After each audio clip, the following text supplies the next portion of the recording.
Sir ठीक है। Okay. तो सबसे इम्पोर्टेंट टॉपिक जो अब हम पढ़ने जा रहे हैं वो है सपोर्ट एंड रेजिस्टेंस। सबको सपोर्ट एंड रेजिस्टेंस के ऊपर काम करना आता है और लगा के भी ट्रेड करते हैं, क्योंकि जब कोई ट्रेडर ट्रेडिंग स्टार्ट करता है तो सबसे पहले वो ट्रेडिंग सपोर्ट एंड रेजिस्टेंस के ऊपर वो रिवर्सल की ट्रेडिंग कर रहा होता है और उसी पे उसका रिजल्ट 55% आता है। इस वजह से वो उस पे सक्सेस हासिल नहीं कर पाता, क्योंकि अगर सपोर्ट एंड रेजिस्टेंस चार्ट के ऊपर लगाई जाए तो इतनी लाइंस बन जाएंगी कि सारा चार्ट लाइन से भर जाएगा।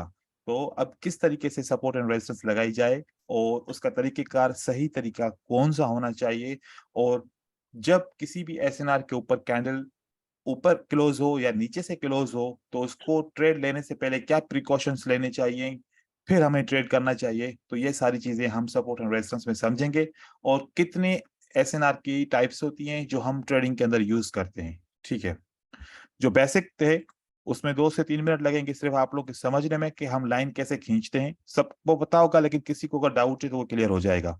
देखिए कि अगर एक रेड कैंडल बन जाए, उसका विक आपको छोटा सा मिलता है। ठीक है, एक रेड कैंडल ऐसी मिले जिसका विक आपको बहुत बड़ा मिलता है डाउन की तरफ से।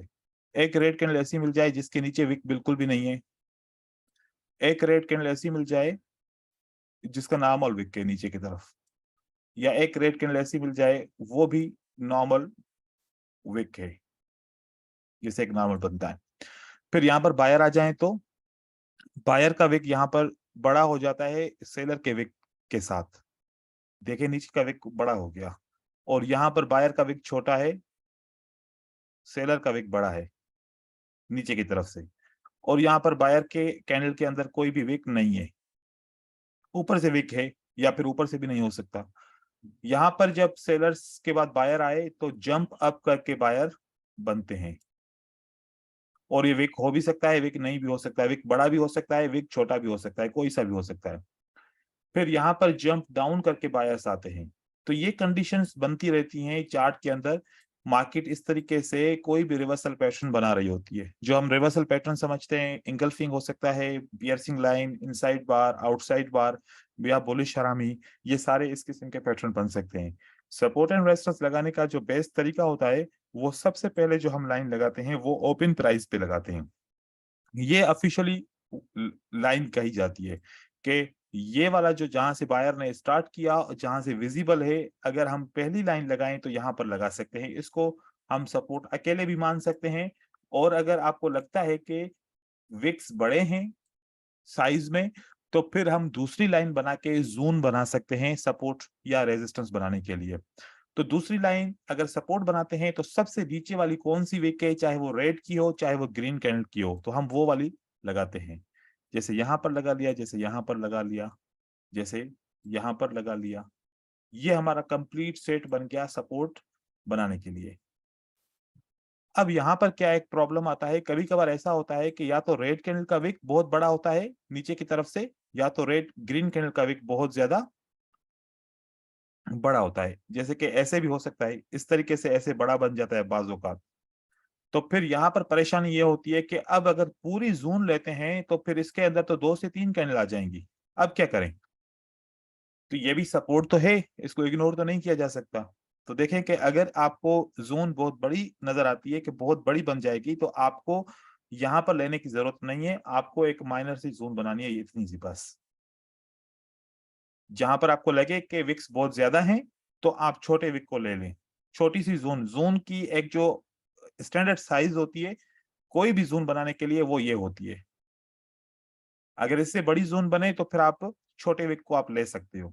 ठीक है, इस तरीके से सपोर्ट बनेगी, और सपोर्ट के बाद ऐसे ही रेजिस्टेंस बनाएंगे। पहले ग्रीन कैंडल आएगी, उसके बाद फिर रेड कैंडल आएगी, और वहां पर ओपन प्राइस और विक जो हाईएस्ट हाई होगा उसके हिसाब से, अगर बहुत ज्यादा हाई है तो फिर उसका जो दूसरा वाला विक है हम उससे एक लाइन जोन बना सकते हैं। ये है सिंपल तरीका। लेकिन अगर इस तरीके से अगर हम सपोर्ट एंड रेजिस्टेंस बनाएंगे तो बहुत ज्यादा लाइनें बन जाएंगी और पता नहीं चलेगा कि कौन सी लेवल को ट्रेड करें और कौन सी लेवल को ट्रेड ना करें। ठीक है, ये तो तरीका था। अब यहां पर ये बात समझ में नहीं आती कि हम कैसे समझें कि कौन सी सपोर्ट स्ट्रांग है और कौन सी सपोर्ट वीक है। यहां पर अगर आपको एक सेलर की कैंडल मिलती है, स्ट्रॉन्ग कैंडल, और उसके बाद एक वीक कैंडल मिलती है, और दूसरे सेटअप के अंदर आपको एक वीक कैंडल के बाद, या फिर दोनों भी स्ट्रांग हो सकती हैं, आपको एंड वाली कैंडल जो है वो स्ट्रांग मिलती है। तो आप देखेंगे, अपने माइंड से पूछें कि जब सेलर वीक होंगे तो बायर आसानी से आ सकते हैं, या जब सेलर स्ट्रांग होंगे तो बायर आसानी से आ सकते हैं। आपको लॉजिक क्या बताती है कि जब सेलर की कैंडल वीक होगी तभी बायर आसानी से आ सकते हैं। तो अगर जहां पर बायर आसानी से आपको समझें कि आ सकते हैं, तो वो हम सपोर्ट उस ग्रीन कैंडल की जितनी भी हाइट हो, जितनी भी बॉडी हो, लेकिन हमने फोकस करना है ऐसी कैंडल के ऊपर जिसके बाद ये बायर आया है, और वो कैंडल है रेड कैंडल, वीक कैंडल है। तो इस किस्म की जितनी भी एसएनआर बनेगी, हम इसको वीक एसएनआर काउंट करेंगे। ये हमारी वीक एसएनआर रहेगी। लेकिन यहां पर सेलर की कैंडल बहुत स्ट्रांग है, अगर इसके बाद छोटा सा भी बायर आ जाए, चाहे वो स्पिनिंग कैंडल की तरह ही क्यों ना हो बायर, या उससे थोड़ा सा बड़ी साइज का ही क्यों ना हो, या इन्वर्टेड हैमर ही क्यों ना हो, कोई सी भी कैंडल आ जाए इस तरीके से, तो यहां पर जो सपोर्ट बनाएंगे वो सपोर्ट होगी स्ट्रांग सपोर्ट। तो ये कैंडल जो सपोर्ट बना रही है, ये हमारे लिए एक स्ट्रांग सपोर्ट है। तो अगर आप स्ट्रांग रेड कैंडल के बाद आपकी सपोर्ट बनती है, तो वो स्ट्रांग कहलाएगी। आपने फोकस ग्रीन कैंडल को नहीं करना, आपने फोकस करना है रेड कैंडल को। इसी तरीके से रेजिस्टेंस बनाने के लिए आपने रेड कैंडल को फोकस नहीं करना, आपने ग्रीन कैंडल को फोकस करना है। इससे आपको ये आइडिया हो जाएगा कि कौन सी स्ट्रांग है, कौन सी वीक है। अब अगर हमने इसकी परसेंटेज के हिसाब से देखा जाए, तो ये 80 प्लस के काम करती है एसएनआर, और ये 55 प्लस या 55 तक जो है एसएनआर काम करती है। तो यहीं पर एक फिल्टर बन जाता है कि अगर वीक एसएनआर काम करेंगे तो लॉसेस के चांसेस ज्यादा हैं, और अगर स्ट्रॉन्ग एसएनआर के ऊपर काम करेंगे तो विनिंग के चांसेस ज्यादा हैं। तो यहां से इस एसएनआर को स्किप कर दें, तो ये वाली एसएनआर को यूज करें, तो आपके स्किप हो जाएंगे और ये आपका रिजल्ट अच्छा देना आना शुरू हो जाएगा। सिर्फ और सिर्फ आप कैंडल की एंड को देखें कि कौन सी कैंडल आखिर में क्लोज हुई है। इसका ब्रेकआउट होता है, मोस्टली रिवर्स होता है। इसके ऊपर कैंडल क्लोज होती है, वो भी मार्केट में रिवर्स होती है। इसका ब्रेकआउट होता है, मार्केट कंटिन्यू कर लेती है, या फिर इसके ऊपर सपोर्ट पे कैंडल क्लोज होती है, तो कभी काम करती है तो कभी काम नहीं करती, क्योंकि इसको ब्रेक करना आसान है। ठीक है, क्योंकि इसकी जो रीजंस होते हैं, जब बायर सेलर जब वीक हो चुके तो बायर को वापस आने की जरूरत क्या थी, बायर को ऊपर कंटिन्यू करने की जरूरत थी। तो बायर अगर वापस आ जाए तो it means that they will break support level. तो ये थोड़ी सी लॉजिक अपने जहन में रखेंगे।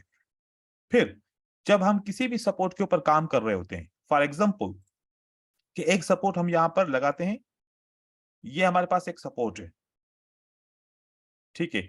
अगर ये सपोर्ट के ऊपर इस रेड कैंडल क्लोज होती है, तो पॉसिबल है कि रेड कैंडल ऐसे क्लोज हो जाए, ये इस तरीके से इस सपोर्ट के ऊपर क्लोज हो सकती है, या फिर ऐसा हो सकता है कि इस सपोर्ट के ऊपर ऐसे क्लोज हो जाए कि नीचे वाली लेवल को ब्रेक नहीं किया, टच नहीं किया, सिर्फ ऊपर वाली लेवल को मार्केट ने ब्रेक किया। अब याद रखिए कि एक कानून है कि जब भी कोई लेवल प्राइस ऊपर से आके डायरेक्ट क्लोज हो जाए तो ये सपोर्ट है, और अगर ये वाली लेवल पे थोड़ी सी प्राइस नीचे आ गई तो ऊपर वाली लेवल क्या बन गई हमारी, ये रेजिस्टेंस बन गई। तो यहां पर अगर कैंडल क्लोज हो जाए, तो बाज औकात क्या करते हैं लोग कि जब रेड कैंडल इस सपोर्ट के ऊपर क्लोज हो जाती है तो फौरन से एक बाय का ट्रेड करते हैं, और उनका बाय का ट्रेड फेल हो जाता है। उसका रीजन मैं आपको बताऊं, क्योंकि ये कैंडल इस सपोर्ट को ब्रेक कर चुकी है, पहले वाली लाइन को, दूसरी वाली लाइन को इसने टच नहीं किया। अब पहले वाली लाइन जो ये वाली लाइन है, ये यहां पर रेजिस्टेंस का रोल प्ले करेगी, ठीक है। तो यहां पर क्या होता है कि सेलर क्या करेंगे, डायरेक्ट यहां पर ऐसे आके ये कंट्रोल मार्केट में नहीं आएंगे।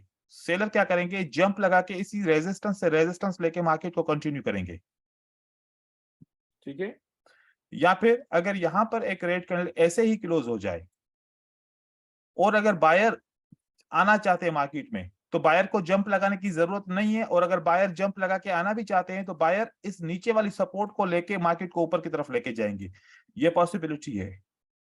और बाकी अगर आप इस रेड कैंडल के इस ऑप्शन पे जाएंगे तो यहां पर न जंप ना लगे, इन केस में कोई भी जंप नहीं लगता, जैसे कि सेलर ने जंप अप नहीं किया या बायर ने जंप डाउन करके नहीं आए, तो यहां पर रेड कैंडल अगर बनने के चांसेस या फिर यहां पर ग्रीन कैंडल बनने के चांसेस 50-50 हो जाएंगे। तो अगर कोई भी जंप नहीं लगता तो आपने अवॉइड करना है, क्योंकि ये चांसेस 50-50 हो जाएंगे। ये वाले एसएनआर एक कैंडल क्लोज होगी तो काम नहीं करेगी। एक तो आप ये तरीके से है। यहां पर हमने एक चीज मेंशन की, जंप, जंप अप या जंप डाउन। अब यहां पर उसका कानून स्टार्ट होता है कि क्यों इस तरीके से क्यों होता है। बाकी ये वाली जो कैंडल हमने यहाँ पर सपोर्ट पे क्लोज किए, इसके बाद अगर कैंडल आ जाए और कोई भी जंप ना बने तो मोस्टली ये वाली कैंडल रिवर्स करती है। या फिर ऐसा हो सकता है कि एक रेड कैंडल ऐसे क्लोज हो जाए, भले बीच में कैंडल क्लोज हो जाए, लेकिन उसको नीचे वाली कैंडल लाइन से रिजेक्शन मिलती है, तो यहां पर ज्यादातर चांसेस होते हैं कि बायर की कैंडल आ जाती है विदाउट जंप, क्योंकि नीचे वाली लाइन उसको टच हो गई है। और फिर दूसरी, अगली रेड कैंडल ऐसे भी क्लोज हो सकती है कि नीचे वाली लाइन पे ही डायरेक्ट क्लोज हो जाए। तो नीचे वाली लाइन पे अगर क्लोज होती है कैंडल, तो इसके दो ऑप्शंस हो सकते हैं। अगर सेलर आना चाहे और अगर बायर आना चाहे तो क्या हो सकता है। तो 3 दफा मैं ये ड्रा कर रहा हूं कैंडल,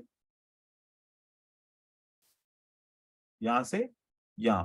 अगर सेलर आना चाहते हैं तो या तो इस लेवल से रेजिस्टेंस लेके मार्केट को कंटिन्यू करेंगे, या तो इसको जंप डाउन करके कंटिन्यू करेंगे। जंप डाउन कितना भी हो सकता है, बस इस लेवल से नीचे होना चाहिए। और अगर कोई भी जंप नहीं लगता तो फिर यहां से बायर आ सकते हैं। तो ये ऑप्शंस होते हैं, किसी भी कोई भी कैंडल किसी भी सपोर्ट के ऊपर क्लोज हो जाए तो आपको वहां पर मेक श्योर करना होता है कि प्राइस की ओपनिंग प्राइस कैसी है।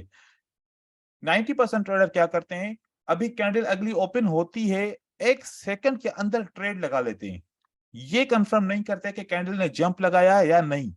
कैंडल अपनी प्राइस जहां पर प्रीवियस कैंडल क्लोज हुई वहां से अगली कैंडल ओपन हो रही है कि नहीं। हमने कम से कम 3 से 4 सेकंड ये मेक श्योर करना होता है कि कैंडल में कोई जंप ना लगाओ, क्योंकि अगर आपका डिसीजन बाय है और सही डिसीजन है और जंप लग गया तो वह सेल बन जाएगा, या फिर आपका डिसीजन सेल का है और वो सही डिसीजन है, जंप लगा तो वो बाय बन जाएगा। बाकी आपका डिसीजन ही अगर गलत था तो फिर जंप लगेगा तो आपका तो ट्रेड विन हो जाएगा, आपको लगेगा कि मेरा सेटअप काम कर रहा है। तो आप इस जंप को समझेंगे, तो इस वजह से जंप्स कंटिन्यू करते हैं। अब जंप क्यों लगते हैं, ये बात आपको ध्यान में रखनी पड़ेगी कि जंप किसी एसएनआर की वजह से लग रहे हैं, क्योंकि उसी एसएनआर को स्किप करना, उसी एसएनआर को ब्रेक करना, उस वजह से जंप लग रहे हैं। इट मींस दैट जब भी दो कैंडल के बीच में जंप होगा तो वहां पर एसएनआर का रोल होता है, और आप जरूरी नहीं है कि वो एसएनआर फाइंड करें कि कहां पर है। बस दो कैंडल के बीच में जंप लग गया, आपको पता होना चाहिए कि इस दो कैंडल के बीच वाले जंप को कैसे हमने यूज करना है।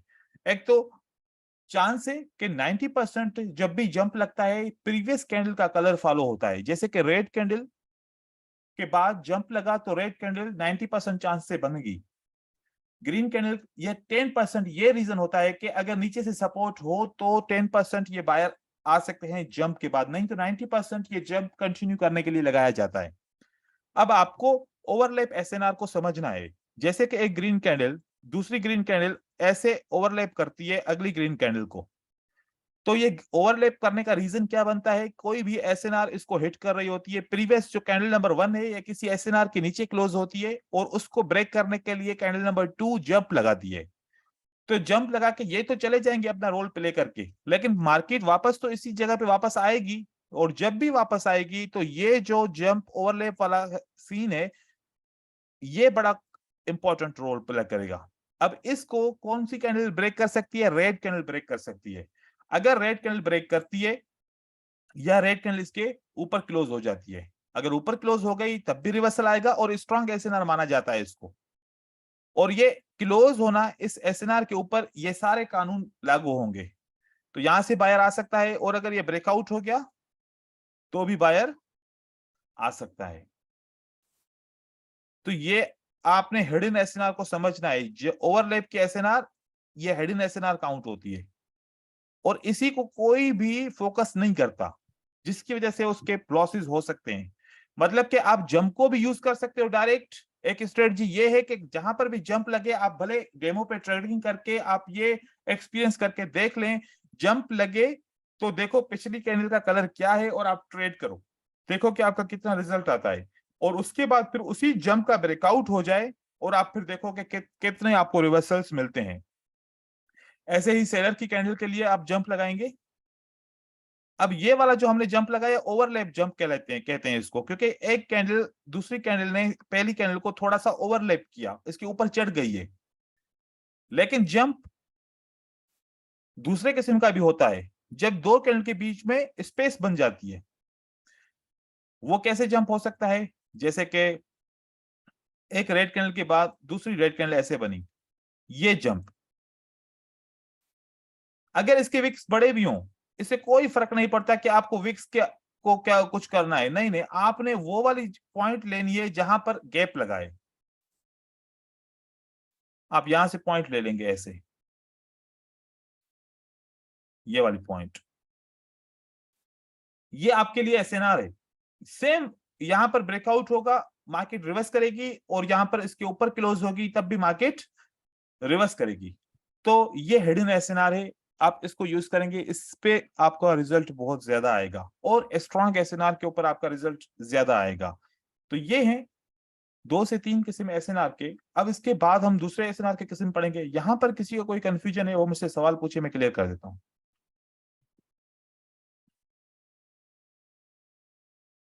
नहीं सर, कोई नहीं मेरा सर, तो कोई कुछ अच्छा, समझ में आ गया सारा? ठीक है, इंशाल्लाह। मैं आगे चल के पूछूंगा भी जी सही, सर, आ गया। ठीक है ना? जी सर। ओके, ठीक है। अब ये जो स्ट्रांग एसएनआर और वीक एसएनआर पड़ा था वो हम रेंजिंग मार्केट में इस्तेमाल करेंगे, वो हम ट्रेंड के अंदर इस्तेमाल कम करेंगे। ट्रेंड के अंदर हम कौन सी एसएनआर को यूज करेंगे? वो होगी support becomes resistance and resistance become support. मैं आपको दो एक एग्जांपल दे रहा हूं। यहां पर देखिए कि यहां पर एक बायर की मूवमेंट है, ठीक है, और बायर की मूवमेंट से पहले एक सेलर की मूवमेंट थी। तो ये सेलर की मूवमेंट ने क्या बनाया? एक सपोर्ट बनाया। अब दोबारा सेलर की मूवमेंट आती है मार्केट के अंदर, ठीक है, फिर दूसरे ऑप्शन के अंदर मैं ऐसी एक मूवमेंट बनाता हूं जहां पर सेलर की मूवमेंट आती है या बायर की मूवमेंट आती है पहले, वो इस लेवल को ब्रेकआउट कर लेती है। लेकिन ब्रेकआउट करने से पहले हमें पता था कि यहां से एक रेजिस्टेंस बनी थी, वो रेजिस्टेंस जो हम अभी यूज कर रहे हैं, ये वाली रेजिस्टेंस, ये इस वजह से मार्केट रिवर्स आई थी और फिर अभी उसी मार्केट का क्या हुआ है? ब्रेकआउट हुआ है। अब हम देखें कि यहां पर बायर्स की मूवमेंट हुई।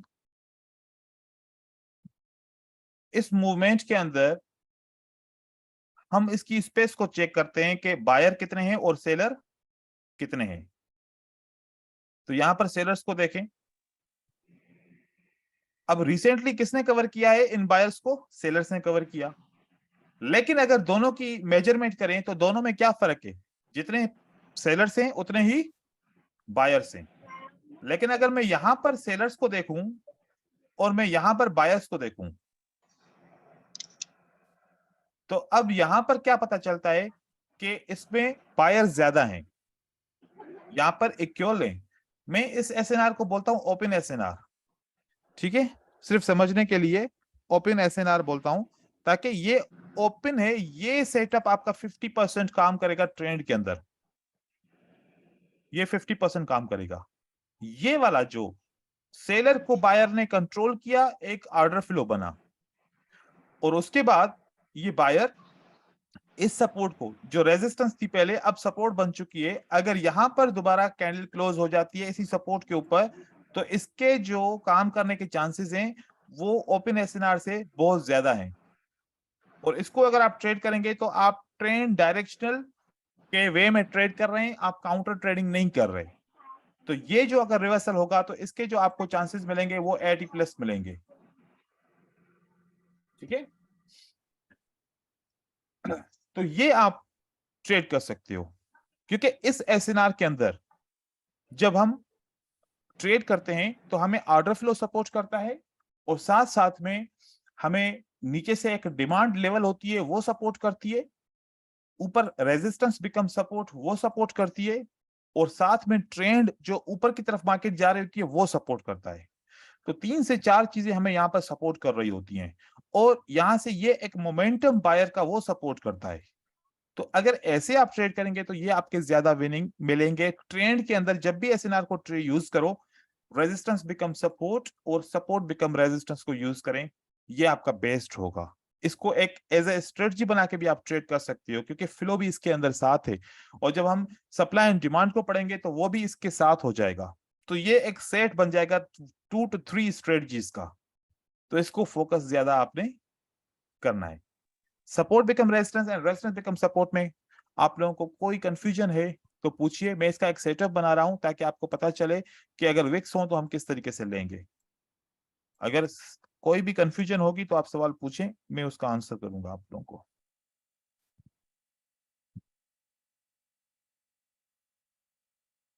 अभी तक मुझे किसी ने सवाल नहीं पूछा सर इस एसएनआर के ऊपर 1 मिनट के लिए ट्रेड करेंगे या 5 मिनट के लिए ट्रेड करेंगे या 3 मिनट के लिए ट्रेड करेंगे, कि ये सवाल आपके जहन में नहीं आ रहा? सर अभी 1 मिनट यस पे ही सर, करते यस सर। ये वाला किसी के जहन में सवाल नहीं आ रहा? हाँ, आ रहा है? जी सर आ रहा सर है। असल में सर ये अगर डाउन ट्रेंड में अगर बात की जाए, क्योंकि ये तो अप ट्रेंड है, अगर डाउन ट्रेंड की बात करें तो सर कितने मिनट की वाकई में ट्रेड लेनी चाहिए? और अगर अप ट्रेंड को देखें तो सर वो तो फ्लो बता रहा है कि अप ट्रेंड तो मतलब अप ही जाएगा। हाँ, आप ट्रेड के अंदर 1 मिनट का भी ट्रेड कर सकते हो, साथ में 5 मिनट का ट्रेड भी कर सकते हो, लेकिन उस 5 मिनट का ट्रेड करने का एक रीजन अलग है। पता है क्या? अब देखो, पहले रेजिस्टेंस थी, ठीक है, उसके बाद क्या बन गया? ये सपोर्ट बन गया।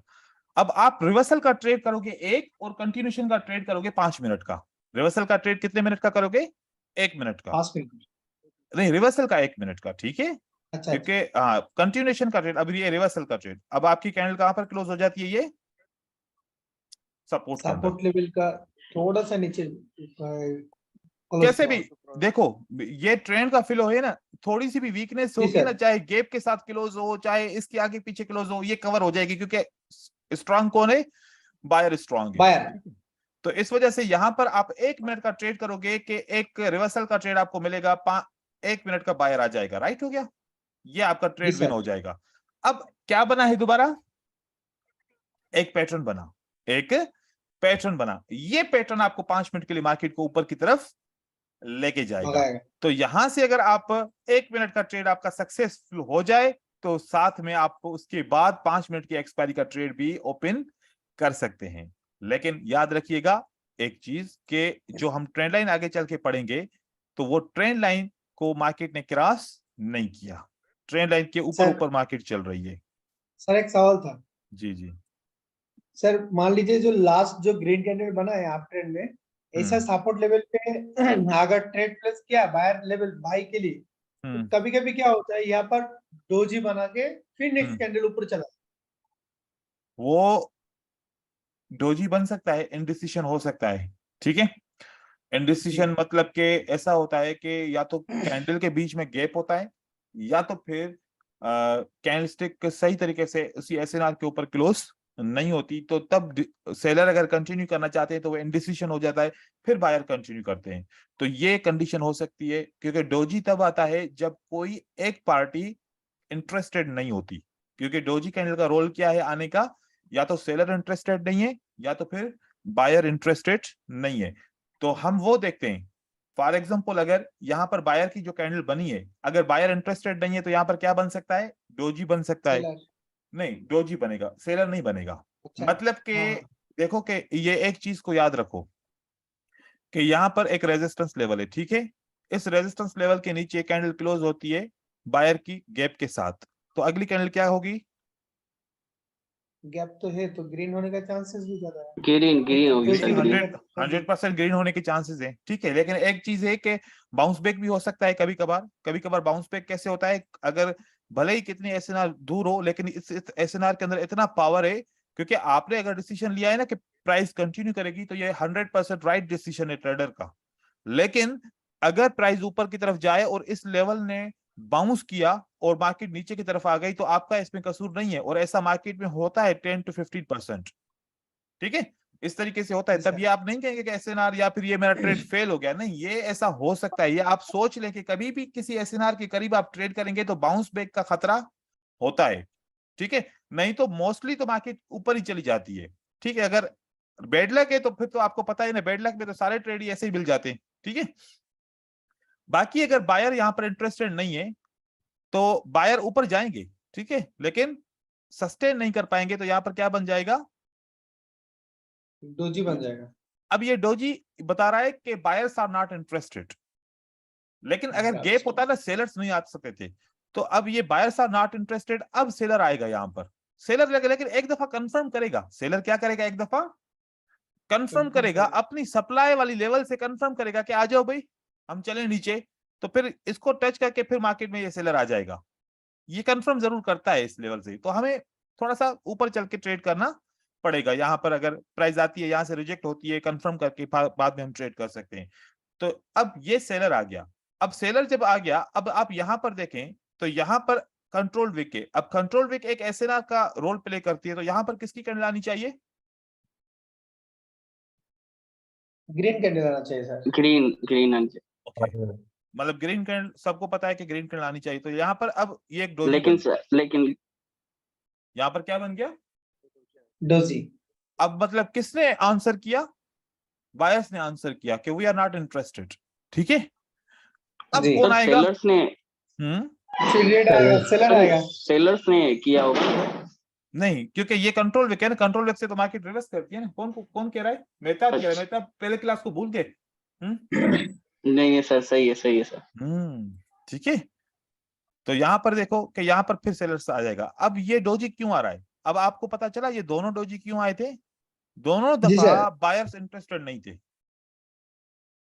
तो मार्केट भी इस तरीके से चलते हैं। फिर क्या क्या होता है, कभी कभार अब अगर एक कैंडल इसी सपोर्ट के नीचे क्लोज हो जाती है, तो अब अगली कैंडल 100% एक्यूरेट क्लोज होती है।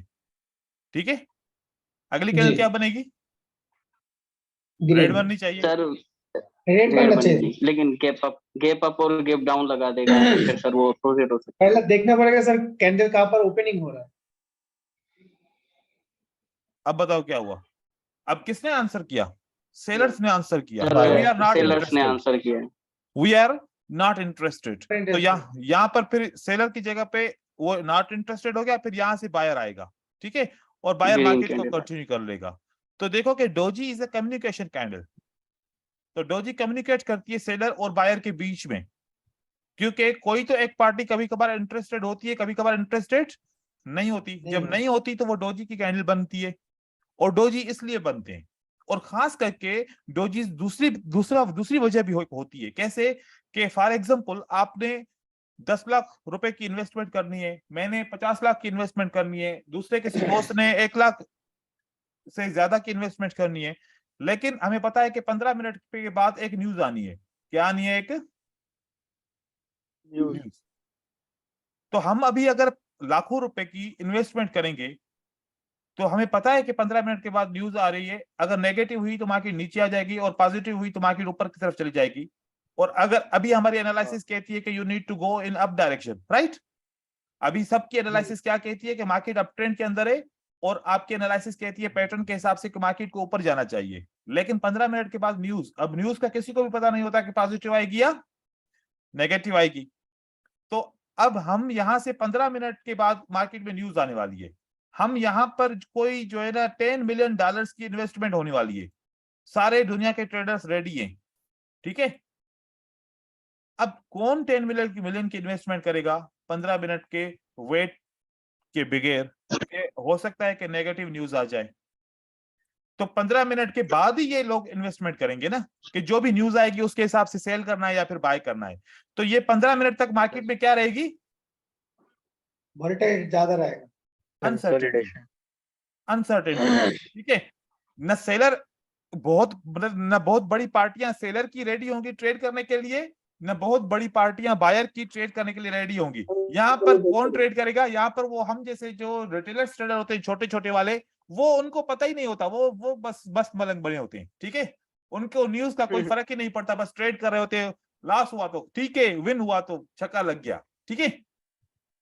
तो वो उनकी वजह से वो देखो वो ऐसा 5% जो है ना वो लोग होते हैं जो ट्रेड ऐसे नहीं करते, वो वेट करते हैं, क्योंकि वो 5% वही लोग होते हैं जो बहुत बड़ी मिकदार में ट्रेड कर रहे होते हैं। बाकी 95% सब वो ऐसे जैसे कि हल्के सल्के ट्रेडर होते हैं, किसी के पास $200, किसी के पास $500, किसी के पास $1000 या $5000, इस तरीके से वो ट्रेडिंग जो कर रहे होते हैं, वो न्यूज की फैक्ट वगैरह को नहीं देखते, वो बस ट्रेड कर रहे होते हैं, उनको ट्रेड करने से मतलब होता है। तो फिर अनसर्टेनिटी पैदा होती है मार्केट को मूव कराने वाली, एक या डाउट था। मार्केट। जी, 1 मिनट में कंप्लीट करूं। तो हाँ, इसको जो है ना कंटिन्यू कराने के लिए बहुत बड़ी पार्टीज होती हैं, वो मार्केट को कंटिन्यू कराती हैं, रिटेलर्स मार्केट को कंटिन्यू नहीं कराते। ठीक है जी, पूछिए सवाल भाई। हाँ सर, न्यूज़ कभी आता है पर? हम्म न्यूज़ का एक टाइमिंग रहेगा ना सर? न्यूज़ कभी आता है? न्यूज़ का टाइमिंग भी रहेगा ना? हाँ, वो उसका टाइमिंग का उसका कैलेंडर मिलता है। हर हर एक महीने का कैलेंडर भी ले सकते हो, एक हफ्ते का कैलेंडर भी ले सकते हो, और रोज का कैलेंडर भी मिलता है। वो फ्री होता है, वो हर वेबसाइट के ऊपर अवेलेबल होता है। वो मैं आप लोगों को जब उसके न्यूज के रीडिंग के बारे में आएगा ना टॉपिक, तो मैं आप लोगों को समझाऊंगा उसको, ठीक है। अच्छा, चलेगा।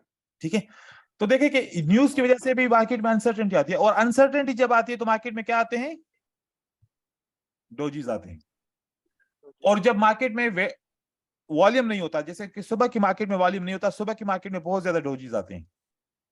तो डोजी इस वजह से आते हैं, और ये बीच में कम्युनिकेशन भी होते हैं, इसके कुछ रीजंस होते हैं। और डोजी के एसएनआर को भी हम यूज कर सकते हैं, ये भी बहुत इंपॉर्टेंट एसएनआर होती है, इसके विक की एसएनआर, क्योंकि ये सिंगल कैंडलस्टिक पैटर्न भी कहा जाता है इसको, ठीक है। अब यहाँ पर कुछ में गैप्स क्या। सर जी सर अगर ऐसे हो कि दो से ज्यादा डोजी भी एक साथ बनती हैं, तो सर उसका भी सेम सेंस होता है कि अगर हाँ, रेजिस्टेंस के ऊपर अगर खत्म होती है, देखो तो वहां से जो है ना सेलर कंटिन्यू करना चाहते हैं, तो ये सेम। देखो कैसे होता है, ऐसे होता है। अब यहाँ पर क्या हुआ कि एक ग्रीन कैंडल रेजिस्टेंस के नीचे क्लोज हुई, तो किसको आना था? सेलर को। और सेलर ने क्या बोला कि मेरे पास सप्लाई नहीं है, मैं नहीं आ सकता, ठीक है। नहीं, मैं नहीं आना चाहता, ठीक है। फिर दोबारा बायर ने बोला कि भाई हम तो पहले ही रेजिस्टेंस पे आपको मार्केट पहुंचा के चुके हैं कि हम नहीं आएंगे, हाँ, हम नहीं जाएंगे ऊपर। तो दोबारा एक डोजी बन जाएगा। तो फिर सेलर बोलेगा कि अब इसको आना है, बार बार डोजी नहीं बन सकते, बस 2 से 3 डोजी बनते हैं। फिर सेलर को कंटिन्यू करना पड़ेगा सप्लाई, क्योंकि सेलर में पैनिक आएगा कि यार बायर इंटरेस्टेड नहीं है, तो सेल करो, नुकसान ना हो जाए, ठीक है। मतलब पैनिक होता है मार्केट में, सही है। इसलिए इसलिए बार बार डोजी नहीं बन सकते, मार्केट में पैनिक होता है। अगर बायर ने डोजी बोल दिया ना एक दफा, तो यहां पर इतनी सेलिंग आना शुरू हो जाएगी, इतनी के मार्केट बड़े स्ट्रांगली गिरेगी नीचे यहां से, क्योंकि मार्केट में नजर लगा के बैठे होते हैं वो ट्रेडर्स, कि थोड़ी सी भी हिंट मिलती है ना, तो वो उस हिंट को लेके मार्केट में अपने स्टॉक को खाली कर देते हैं, नहीं तो फिर बहुत ज्यादा नुकसान हो सकता है, ठीक है। सही है सर, बिल्कुल सर।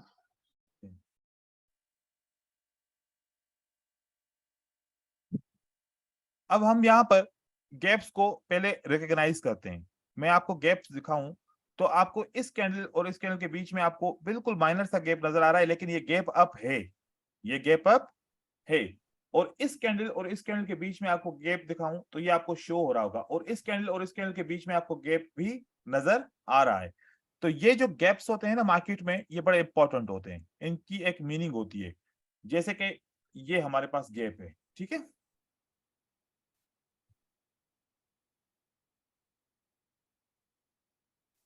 इसको गैप एसएनआर भी हम काउंट कर सकते हैं।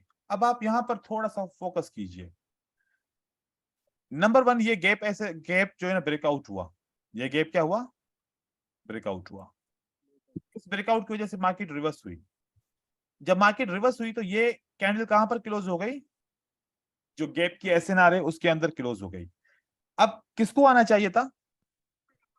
सेलर को आना चाहिए था, राइट। सेलर्स को। लेकिन बायर ने कंटिन्यू किया, तो बायर ने दोबारा इस नीचे वाली सपोर्ट से सपोर्ट ली, और इसकी क्लोजिंग प्राइस और इसकी ओपनिंग प्राइस में आपको फर्क नजर आया, ठीक है। और बाकी में बायर ने कंटिन्यू किया, तो फिर यहां पर माइनस आया, एक गैप आपको शो करा दिया, ठीक है। एक ये रीजन। दूसरा,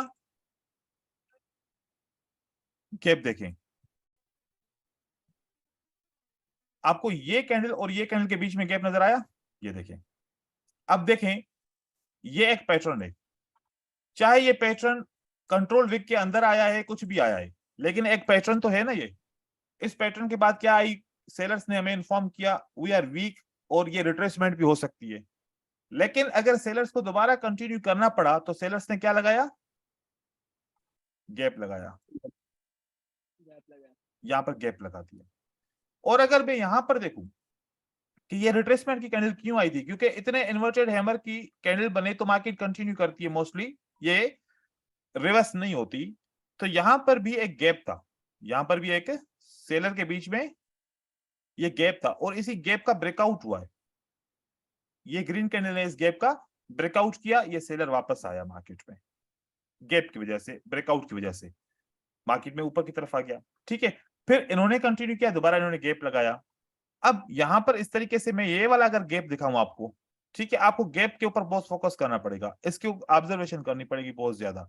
ये दो कैंडल के बीच में आपको गैप है। अब जब गैप है तो इसको जो भी ब्रेकआउट करेगा तो मार्केट में क्या आना चाहिए, रिवर्सल आना चाहिए। ये आपका मार्केट में रिवर्सल आ गया, क्योंकि ये गैप की एसएनआर है और इसका ब्रेकआउट हुआ तो मार्केट में रिवर्सल आ गया। और फिर लगातार ये सपोर्ट एंड रेजिस्टेंस का भी काम ये गैप कर रहा है साथ साथ में। ठीक है, अब अगर मैं आपको इस दो कैंडल के बारे में बताऊं तो इन दो कैंडल के बीच में भी आपको एक गैप नजर आएगा। आप देखें तो ये वाला गैप और ये वाला गैप आपको मिलता है, और इस गैप को कौन ब्रेकआउट करता है,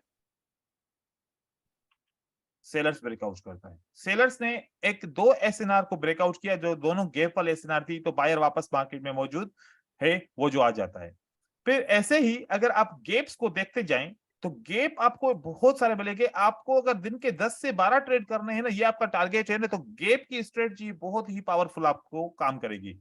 ऐसे आपको गैप मिला, इस गैप को जो भी ब्रेकआउट करेगा तो मार्केट रिवर्स होगी। तो किसने इसको ब्रेकआउट किया, इस गैप को, सेलर्स ने, और मार्केट में बायर आ गए। और इसी गैप के ऊपर कौन सी कैंडल क्लोज हुई, रेड की, तो फिर भी बायर आ गए। और ये ब्रेकआउट हुआ तो यहां से भी बायर आपको वापस मिल जाते हैं। देखो कि ये ऐसा तो नहीं है, सिर्फ इत्तेफाक नहीं है कि हर जगह पे ये कभी कभार हो, ये हर बार ऐसे ही हो रहा है। मतलब मार्केट में गैप की थ्योरी है तभी तो बुलिश हरामी का पैटर्न बना। अगर मार्केट में गैप की थ्योरी ना होती तो बुलिश हरामी पैटर्न क्यों बनता, आप ये सोचें बात। ये देखें, ये दो कैंडल के बीच में गैप है, अब इसका ब्रेकआउट होगा तो कौन आएगा, सेलर्स सर, सेलर्स। ये सेलर्स आ जाते हैं आपको। फिर इसी वजह से ये वाली कैंडल में इतना ज्यादा गैप नहीं है। अच्छा, ऐसा गैप हो कि जो आपको कम से कम नजर आए, ऐसा नहीं है कि बिल्कुल माइनर सा गैप हो, हम उसके ऊपर भी काम करें, इग्नोर कर सकते हैं, लेकिन इफेक्टिव नहीं हो सकता वो। ऐसे में यहां पर अगर आपको गैप दिखाऊं तो इस गैप के ऊपर कौन क्लोज होता है, सेलर्स क्लोज होते हैं। अब किसको आना है, बायर्स को। बायर ने क्या बोल बायर। दिया, वी आर नॉट इंटरेस्टेड। ठीक है, और जब इंटरेस्टेड नहीं है तो फिर सेलर्स ने मार्केट को कंटिन्यू किया। अब जब कंटिन्यू किया तो ये जो कैंडल है ना, ये वाली कैंडल, ये एक डोजी की एसएनआर के नीचे क्लोज हो गई। डोजी की एसएनआर के नीचे क्लोज हो गई तो अगली कैंडल को क्या बनना चाहिए था, बायर, बायर की। ग्रीन तो बनना चाहिए। सेलर ने कंटिन्यू किया तो गैप लगाया दोबारा। अब ये ओवरलैप गैप हो गया, हमने इसको ओवरलैप गैप को फिर लाइन लगा दी। अब जब भी ये लेवल ब्रेक होगी तो कौन आएगा,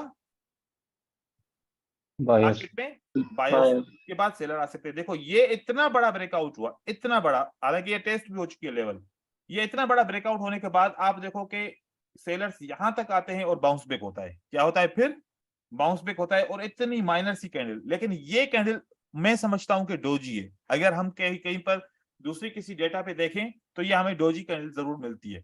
तो देखो इतना ज्यादा फर्क है, किसकी वजह से, बहुत पहले गैप लगा था, वो इतना गैप यहां पर अगर ब्रेकआउट होता है तो उसका भी रिएक्शन यहां पर हमें मिलता है। फिर इस मार्केट के अंदर देखें तो जहां जहां पर गैप लगते हैं तो वहां पर मार्केट कंटिन्यू करती है, तो वो भी एक रीजन है।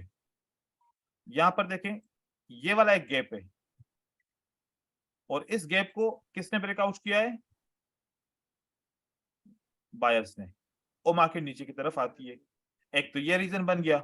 दूसरा, यहां पर देखो कि इस बायर के अंदर भी गैप है, ठीक है, और इसको जो ब्रेकआउट करेगा तो कौन आएगा, बायर बनेगा। ठीक है, फेल भी हो सकता है कभी कभार, जैसे कि ये वाला ब्रेकआउट है। ठीक है, इस ब्रेकआउट को आपने देखना है कि बायर ने ब्रेकआउट किया, तो अब बायर को अगर कंटिन्यू करना है तो बायर को दोबारा गैप लगाना पड़ेगा। अगर गैप नहीं लगेगा तो सेलर मार्केट में आ जाएगा।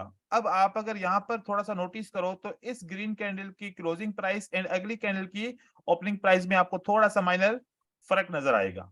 तो इन्होंने इस तरीके से कंटिन्यू किया, तो कोई बात नहीं, कंटिन्यू किया तो यहाँ पर अगर हम ट्रेड नहीं करते तो कोई मसला नहीं है, नहीं करें। लेकिन अगर सेम होता तो यहाँ पर सेलर्स आ सकते थे। तो स्ट्रेटजी कोई भी 100% नहीं होती, हमने ये अपना माइंड बना के रखना है कि हमारी स्ट्रेटजीज फेल भी हो सकती हैं।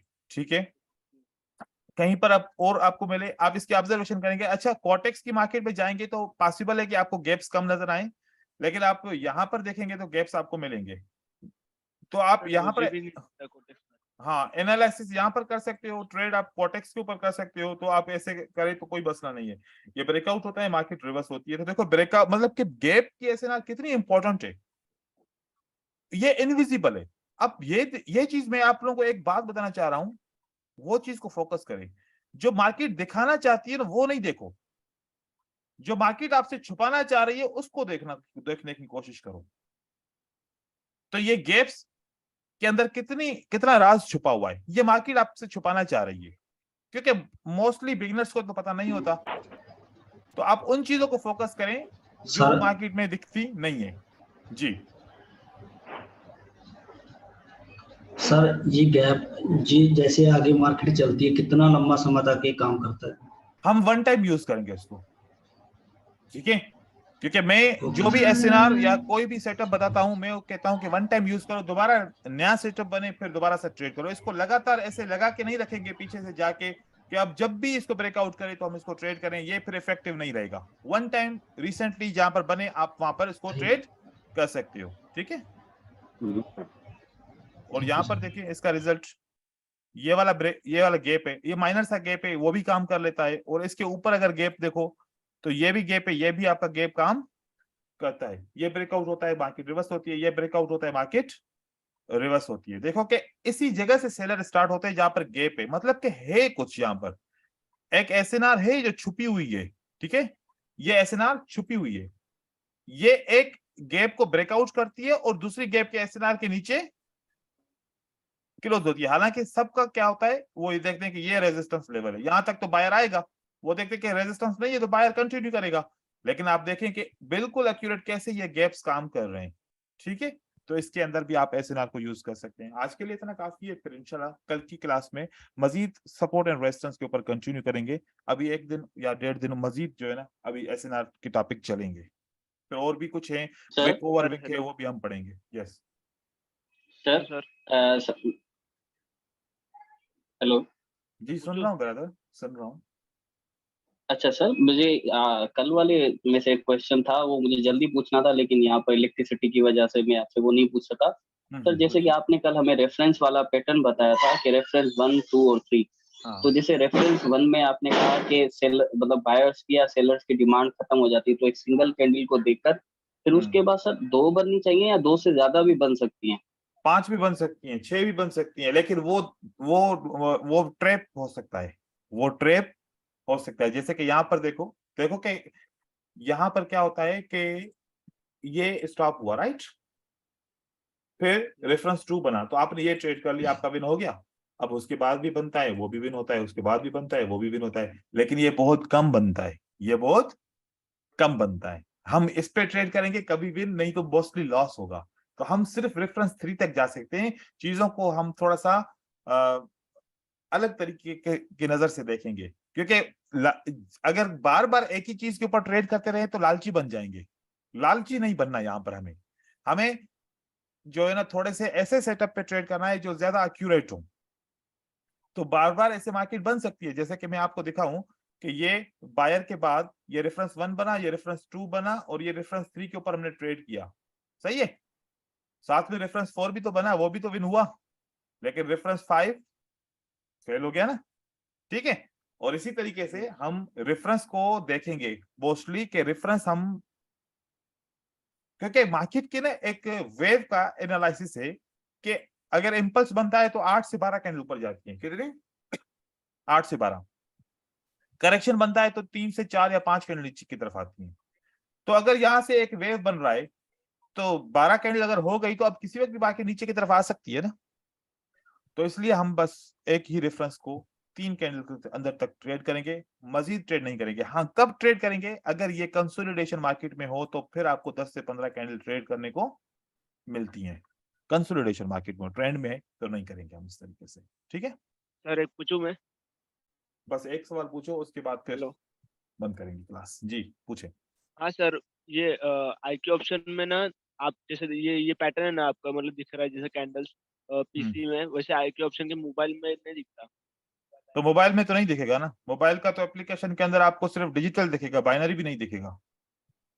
तो आपको कंप्यूटर, क्योंकि ये तो सर कंप्यूटर पे ट्रेड वेबसाइट, करना होता है, वेबसाइट के ऊपर। हाँ या तो फिर आप वेबसाइट पे दिखता है। देखो, मैं आपको बता रहा हूँ, अगर मोबाइल पे हाँ यूज करना है तो फिर आप वेब के ऊपर यूज करेंगे, मतलब को गूगल क्रोम के अंदर ओपन करके वहां पर ट्रेड करोगे तो फिर वहां पर आपको मिलेगा।